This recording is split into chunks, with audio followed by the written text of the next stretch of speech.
아멘. 저는 살아오면서 잊지 못할 그런 찬양의 감동을 경험한 적이 있습니다. 여러분, 아프리카 토고에 가면 요코코페라고 하는 지역에 요코코페 오천교회가 있습니다.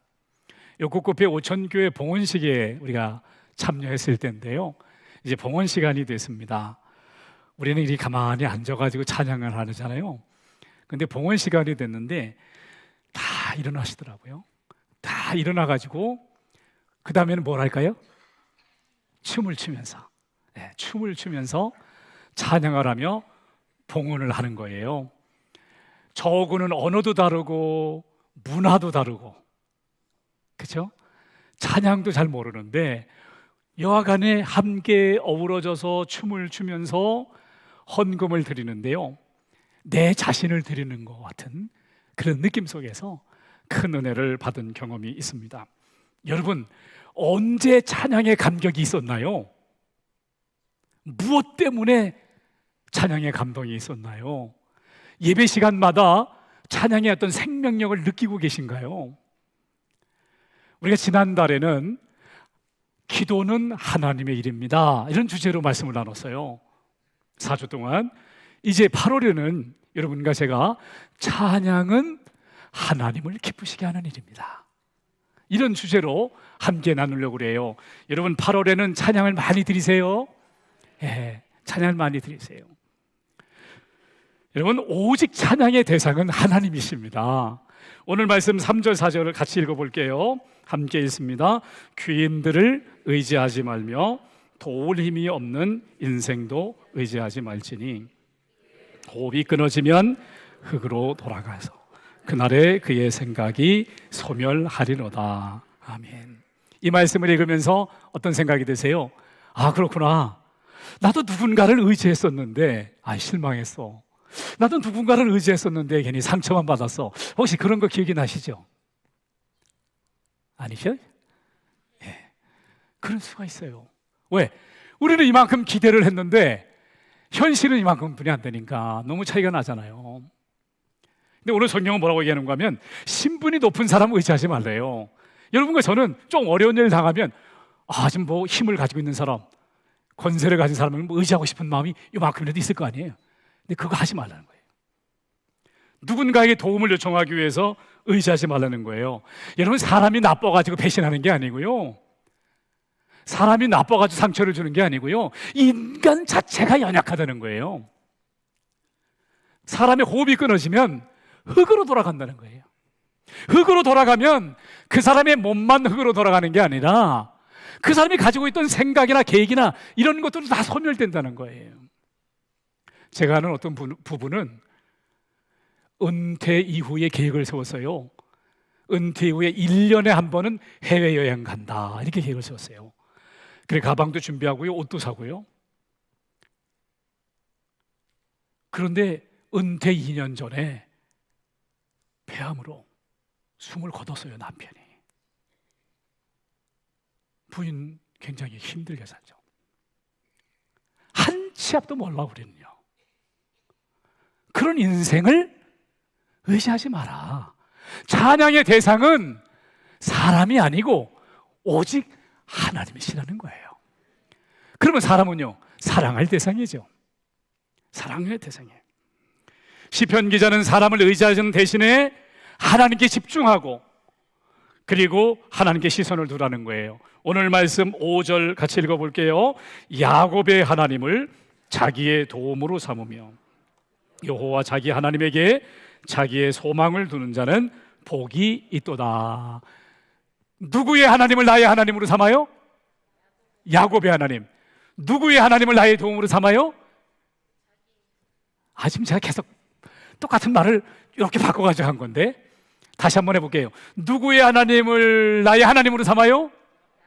야곱의 하나님. 누구의 하나님을 나의 도움으로 삼아요? 야곱의 하나님. 계속 그거 강조하려고. 도대체 야곱의 하나님이 왜 나의 하나님이 되어야 될까? 왜 하나님께 소망을 둬야 될까? 여러분, 야곱은 아들이 몇 명이에요? 12명. 라헬에게서 낳은 아들이 누구예요? 요셉하고 베냐민. 라헬을 사랑했기 때문에 이 두 아들을 더 이렇게 총애를 했어요. 그런데 어느 날 요셉이 실종됐잖아요. 그러니까 야곱의 생각은 막내에게 더 가 있는, 막내에게 가 있어요. 태국 사람들은 부모님을 모실 때 막내가 모신다고 하대요. 참 일리가 있는 것 같아요, 그죠? 장남이 모시는 게 아니라 막내하고도 오래 살아야 되니까 더 이렇게. 그러니까 항상 베냐민 그러고 있는데, 뭐 가나안 땅에 기근이 들어가지고 곡식을 사와야 되니까 이제 그 열아들을 애굽에 보냈잖아요. 근데 애굽의 총리가 요셉입니다. 요셉이 형들을 금방 알아보잖아요. 그런데 형들은 뭐 상상이나 했겠어요? 그 동생 그냥 팔아버렸는데, 그죠? 이스마엘 상인들한테. 그러니까 요셉이 자기 신분을 딱 밝히지 않고요, 가족에 대해서 물어봅니다. 아버지는 어떠냐? 뭐 물어봅니다. 그리고는 곡식을 잔뜩 담아가지고 이제 주면서 볼모로다가 시몬을 딱 잡아놓고 베냐민을 데려오라고 그래요. 자기 밑에 동생을 데려오라고 그럽니다. 그래서 이제 왔어요. 와가지고 아버지한테 다 얘기를 했습니다. 그 얘기하고 이제 곡식을 사왔으니까 같이 먹는데 이 곡식이 떨어졌단 말이에요. 다시 가서 사와야 돼요. 얘들아, 가서 다시 사와야 되지 않느냐, 곡식을. 그렇게 얘기하니까 아들들이 난리가 난 거죠. 아버지, 빨리 결정을 하셔야 됩니다. 베냐민을 데리고 가야 됩니다. 베냐민을 데리고 가지 않으면 시몬도 데려올 수 없고 곡식도 사올 수 없습니다. 어떻게 하면 좋습니까? 근데 아버지 생각은 어때요? 요셉을 잃어버렸는데 베냐민도 잃어버리면 어떡하지? 결정을 못 내다가 딱 결정을 내리는데, 창세기 43장입니다. 여러분, 이렇게 나와 있어요. 전능하신 하나님께서 은혜 베푸시기를 원하노라. 내가 자식을 잃게 되면 잃게 되라. 이르리라는 거예요. 하나님을 뭐라고 그랬어요? 전능하신 하나님. 전능하신 하나님에게 내가 사랑하고 총애하는, 잃어버릴지도 모르는 그 아들을 맡겨버리는 거예요. 전능하신 하나님께 맡겨버리는 거예요. 전능하신 하나님께서 야곱을 지켜주실 뿐만 아니라 요셉도 만나게 해주시고 가족도 살려주시는 은혜가 있는 줄로 믿습니다, 여러분. 이 창세기에 나와 있어요. 저희 어머니가 이제 정기 검진을 받기 위해서 먼저 다녔던 병원이 이제 건대병원이라 화요일 날 가게 됐습니다. 화요일 날 병원에 가서 이제 월요일 날은 제가 일을 하고 화요일 날 병원에 모시고 갔는데, 제 집사람이 이제 어머니를 이렇게 돌보고 저는 구경 갔어요. 도대체 건국대학교 병원 1층에서부터 어떻게 이제 쭉 돼 있는가 쭉 이렇게 구경을 다니는데 보니까 정신건강의학과라고 있어요. 정신건강의학과 앞에는 이런 책자들이 이렇게 전시되어 있더라고요. 책자들이. 그중에 제 눈에 딱 들어오는 게 있었는데, 주의력 결핍, 과잉 행동 장애, 이게 들어왔어요. 어떤 아이들이 주의력이 산만하고 그리고 과잉 행동을 하고 충동적인가, 이런 특성들을 이렇게 쭉 읽어보았습니다. 근데 제 눈을 딱 의심하게 하는 한 부분이 딱 있었는데, 이 주의력 결핍 과잉 행동 장애의 소아 발병률이 여러분 몇 %인지 혹시 아시나요? 3%에서 몇 %까지 잡으면 좋을까요? 20%요. 전 조금 놀랐어요. 어떤 학자들은 20%까지 본다는 거 아니에요? 어떤 학자들은 3%까지 보는 거고, 제가 볼 땐 유전적 영향은 3% 정도 보지 않을까요? 우리 애들은 괜찮겠지, 우리 애들은 아니야, 이렇게 안일하게만 대처할 거는 아니고, 그 원인이 어찌 됐든지 간에 너무 소중한 아이들이잖아, 우리에게. 그런 아이들이 주의력 결핍, 과잉 행동 장애, 충동적 행동, 이런 것 때문에 사회적으로 적응하지 못하고 이런 일들이 있다는 게 너무 안타깝잖아요. 여러분과 저에게 우리 자녀들은, 우리의 손주들은 야곱에게 있어서 베냐민 같은 사람들이 아니겠어요? 전능하신 하나님이 나의 하나님이 되어서 하나님께 우리의 자녀를 맡기는 부모님, 할아버지, 할머니들이 되기를 원합니다. 또 우리 자녀들도 또 하나님께서 인도해 주시길 바라요. 사람들은요, 눈에 보이는 사람을 의지하게 돼 있어요. 그런데 성도들은 눈에 보이지 않는 하나님을 믿음으로 의지하는 거예요. 그래서 달라스 윌라드라고 하는 분이 이런 얘기를 했어요. 하나님의 음성이라는 책에서. 믿음의 반대는 뭐예요? 믿음의 반대, 보는 것. 사람들은요, 믿음의 반대는 불신, 무지 이런 거라고 생각하지만 보는 것이 믿음의 반대. 보는 것만 믿으려고 하는 사람은 세상 사람이고, 보이지 않는 하나님을 믿음으로 믿는 사람이 성도사란 말이죠. 은혜도 마찬가지. 내가 막 힘쓰고 애쓰고 거기에 대한 대가를 얻는 거라고 생각하는 사람은 은혜에 반대되는 사람. 물론 내가 최선을 다하지만 하나님의 은혜로 제가 여기까지 왔습니다 생각하는 사람이 믿음의 사람들이죠. 여러분, 찬양의 대상은 오직 하나님이시고, 우리가 하나님의 은혜를 깨달으면 깨달을수록, 믿음으로 응답하면 응답할수록 더 찬양이 많아지는 줄 믿습니다. 여러분, 하나님이 찬양할 이유가 되시기 때문에 그래요. 하나님은 찬양할 이유입니다. 6절에 있는 말씀 같이 읽어볼게요. 시작. 여호와는 천지와 바다와 그 중에 만물을 지으시며 영원히 진실함을 지키시며. 창조주 하나님은 찬양받으시기에 마땅하십니다. 여러분, 요즘에 보름달 보셨죠? 하늘의 별도 보셨나요? 새 보셨나요? 몇 개나 셀 수 있을 것 같아요? 100개? 1000개? 저도 궁금하더라고요. 그래서 구글님한테 한번 물어봤어요. 눈으로 볼 수 있는 별이 몇 개인가요? 그랬더니 2500개 이렇게 나오는데, 근데 사실 천문학자들은 우리가 보이는 이 은하계에는 1000억 개 정도 별이 있다고 그러잖아요. 그것도 사람마다 달라요. 어떤 사람은 4000억 개가 있대. 우리가 보는 은하계 있는 게, 우리가 속한 은하계. 그런데 이런 또 은하계가 이 우주에 어떻게 소리 내야 될지 모르겠어. 1000억에서 2000억 개가 있대. 그러면 여러분, 하나님을 상상할 수 있어요? 여러분, 이래도 찬양 안 하실래요? 천지를 창조하신 하나님을 찬양한다고요. 찬양할 이유가 거기 있대. 찬양할 이유가 거기 있어요. 찬양할 이유가. 뿐만 아니라 구원의 하나님은 찬양받으시기에 마땅한 거죠. 우리가 연약할 때, 우리가 죄인 되었을 때, 우리가 하나님과 원수 되었을 때 그리스도께서 우리를 위하여 죽으심으로 하나님께서 우리에 대한 사랑을 확증해 주셨다 그랬어요. 사도 바울은 표현하기를, 이는 그가 사랑하시는 자 안에서 우리에게 거저 주시는 바 그의 은혜의 영광을 뭐하게 하는 것이라? 찬송하게 하는 것이라. 우리는 그리스도 안에서 그의 은혜의 풍성함을 따라 그의 피로 말미암아 속량 곧 죄사함을 받았느니라 그랬어요. 저는 보혈에 대한 찬송 중에 윌리엄 카우퍼의 찬송을 좋아합니다. 윌리엄 카우퍼는 변호사였거든요. 승승장구하는 사람이었거든요. 승승장구한다고 해서 내면이 건강한 사람은 아니었어요. 이 사람은 우울증의 환자였어요. 기복이심이에요. 몇 번이나 죽으려고 자살을 시도했어요.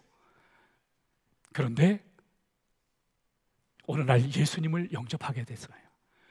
예수님을 만나고 나서 삶이 변화됐어요. 어둠 속에 빛이신 예수님이 오시는 거죠. 예수님께서 나의 죄를 대신해서 십자가에 달리심으로 나의 참으로 더럽고 추악한 삶이 새로운 삶으로 변화되었다는 거. 예수님의 보혈이야말로 샘물과 같다. 그래서 찬송을 작사를 했어요. 그거 한번 여러분과 제가 8월에는 우리 찬송을 많이 하게 됐으니까 찬송가 258장인데요 1절과 4절만 한번 같이 불러볼게요. 샘물과 같은 보혈은, 샘물과 같은 보혈은, 샘물과 같은 보혈은 주님의 피로다. 보혈의 죄를 씻으면 정하게 되겠네.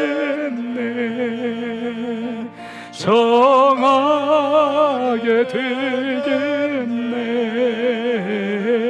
정하게 되겠네. 보혈의 죄를 씻으면 정하게 되겠네. 날 정케 하신 피보니 피보니 그 사랑 하나네. 살 동안 받는 사랑을 늘 찬송하겠네. 늘 찬송하겠네. 찬송하겠네. 늘 찬송하겠네. 살 동안 받는 사랑을 늘 찬송하겠네. 아멘. 우리가 찬양할 이유가 있다면 하나님은 천지를 창조하신 분이시고 나를 구원하신 하나님이시기 때문에 찬송할 이유가 있어요. 우리가 하나님을 알면 알수록 더 찬송할 이유가 생겨요. 오늘 말씀 7절에서 9절에 보게 되면 하나님은 정의를 베푸시는 분입니다. 그래서 찬양하는 거예요. 하나님은 악인들의 길을 굽게 하십니다. 하나님은 갇힌 자들에게 자유를 주십니다. 하나님은 맹인들의 눈을 여십니다. 비굴한 자들을 일으키십니다. 하나님은 의인들을 사랑하십니다. 나그네 고아 과부를 보호해 주십니다. 여러분과 제가 하나님을 만나는 게 다 경험이 다를 수 있어요. 어떤 사람은 정의로우신 하나님, 어떤 사람은 사랑의 하나님, 긍휼의 하나님, 치유하시는 하나님, 자유케 하시는 하나님을 체험할 수 있어요. 여러분, 김용택 시인이 창조주 하나님의 은혜의 한 단면을 꽃을 보면서 이렇게 썼더라고요. 그건 제 해석이니까 그렇게 이해하시고 시를 한번 같이 볼게요.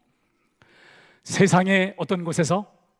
가장 깊은 곳에서, 세상의 가장 슬픈 곳에서, 세상의 가장 아픈 곳에서, 세상의 가장 어두운 곳에서 더 이상 피할 수 없을 때 미쳐서 꽃은 핍니다. 그 미쳐서라는 개념을 한번 만나면 물어보고 싶어요. 어떤 의미로 썼는지. 그만큼 힘들었다 그런 얘기가 아닐까 싶기도 하고. 여러분과 제가 요즘에 폭염이 막 기승을 막 부리고 인내에 막 한계가 오고 막 묻지마 이상한 일이 막 생기고 이런 가운데에서 깊은 곳에서 여러분과 제가 은혜의 꽃을 피우길 바랍니다. 은혜의 꽃을. 여러분, 꽃이 왜 아름답습니까? 침묵하게 아름다운 거예요. 말 많이 하지 마세요. 침묵하는 그때에 꽃을 피우는 거예요. 말 많이 하지 말라는 것은 우스갯소리를 한 거니까 또 너무 심각하게 또 생각하시면 안 돼요. 여러분, 지금 더운 시간이잖아요. 지금 여러분 좀 이렇게 릴렉스 하라고 제가 얘기한 거예요. 근데 그 옷을 볼 때 그런 느낌이 있잖아요. 늘 침묵하잖아요. 지금 시인은 우리에게 말합니다. 가장 슬픈 곳에서 사랑의 하나님을 찬양합니다. 가장 깊게 갇혀있는 곳에서 자유를 주시는 하나님을 찬양합니다. 가장 아픈 곳에서 정의를 주시는 하나님을 찬양합니다. 가장 어두운 곳에서 빛을 주시는 하나님을 찬양합니다. 정말 피할 수 없는 곳에서 우리를 붙들어 주시는 하나님을 찬양합니다. 그렇게 지금 하는 거예요. 찬송할 이유가 되시는 하나님 앞에 무릎을 꿇고 있는 것, 이것이야말로 진정한 복이거든요. 시편 95편에 말씀합니다. 오라 우리가 급혀 경배하며 우리를 지으신 여호와 앞에 무릎을 꿇자 그랬어요. 여기 보면 제가 앞으로 조금 나갈게요. 여러분 좀 피곤한 시간이니까. 자, 급혀 경배하는 것과 무릎을 꿇는 거는 말씀 다시 띄워주시고, 말씀 오케이. 경배하는 것과 무릎을 꿇고 경배하는 것과 무릎을 꿇자. 말이 막 헷갈리네. 경배하는 것과 무릎을 꿇는 것은 같은 말입니다. 자, 그 다음에 볼게요. 히브리 말로 바라크, 그러면 경배하다는 뜻도 되고 뭐도 된다? 무릎을 꿇다도 되는 거예요. 무릎을 꿇다. 여러분과 제가 이렇게 무릎을 꿇는다면 누구 앞에서? 하나님 앞에서 무릎을 꿇는다면 여러분 무슨 사람? 복 있는 사람. 복 있는 사람이라는 거예요. 복 있는 사람. 예수님께서 한 번 이런 말씀하셨어요. 하나님과 재물을 겸하여 섬길 수 없느니라. 하나님은 하나님, 나의 삶의 주인은 하나님이시다. 그렇게 하든지, 돈이 나의 하나님이시다. 그렇게 하든지 하는 거지 겸하여 섬길 수 없다. 그러니까 그 얘기를 듣고 있던 바리새인들이 조롱했습니다. 픽 그랬어요. 뭐라고 성경에 나와 있는가 하면 이렇게 나와 있습니다. 바리새인들은 뭐를 좋아하는 자들이다? 돈을 좋아하는 자들이다. 그렇기 때문에 그랬다는 거예요. 바리새인들은 돈을 좋아하는 자들이다. 그러니까 바리새인들의 생각 속에는 어떤 생각이 있었는가 하면 돈을 많이 벌으면 이건 뭐다? 축복이다. 뭐 수단과 방법을 가리지 말고 누구를 속이든지 뭐 어떻게 하든지 그냥 돈을 많이 벌으면 이건 하나님이 뭐 하신 거다? 축복하신 거다. 그 돈 없는 사람, 저 사람은 뭐다? 축복을 못 받는 사람이다. 이렇게 생각한 거예요. 여러분, 제가 이 자리에서 분명히 말합니다. 이거 아닙니다. 자, PPT 한번 보시고요. 자, 한번 같이 읽어봅니다. 시작.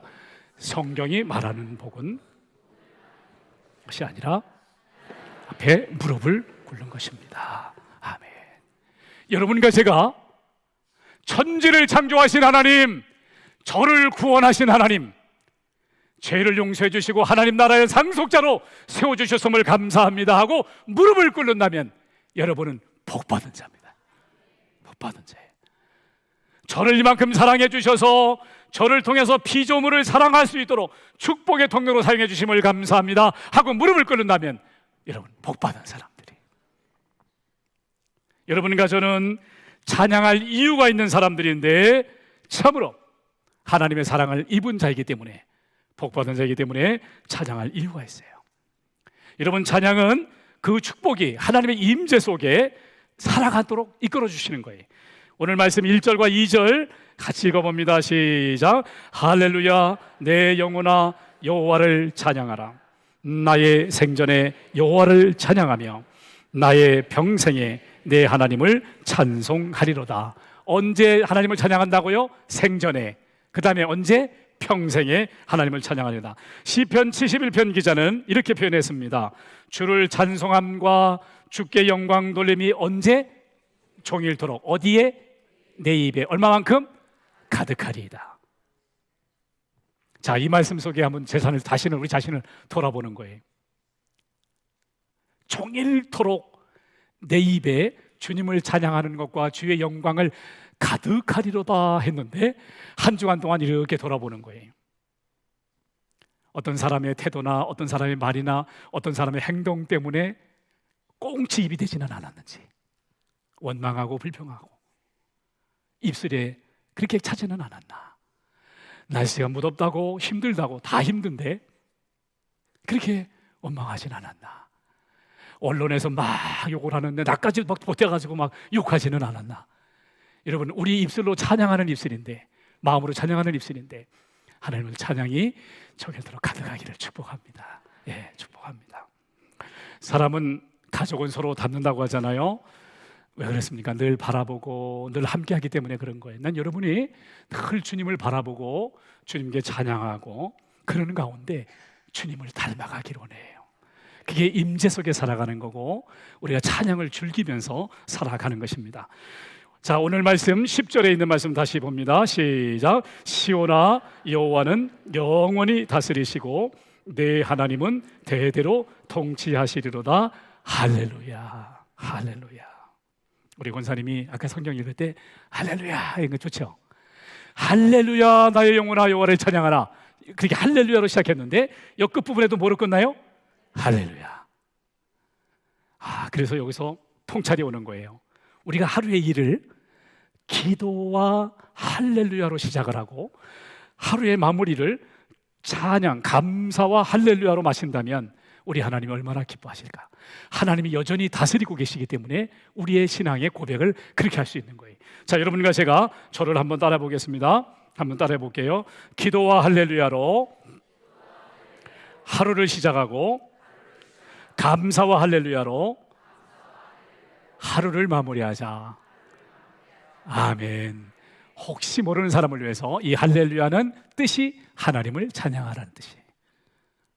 야는 야훼, 여호와니까 하나님의 뜻이고, 할렐은 찬양하다, 하나님을 찬양하라.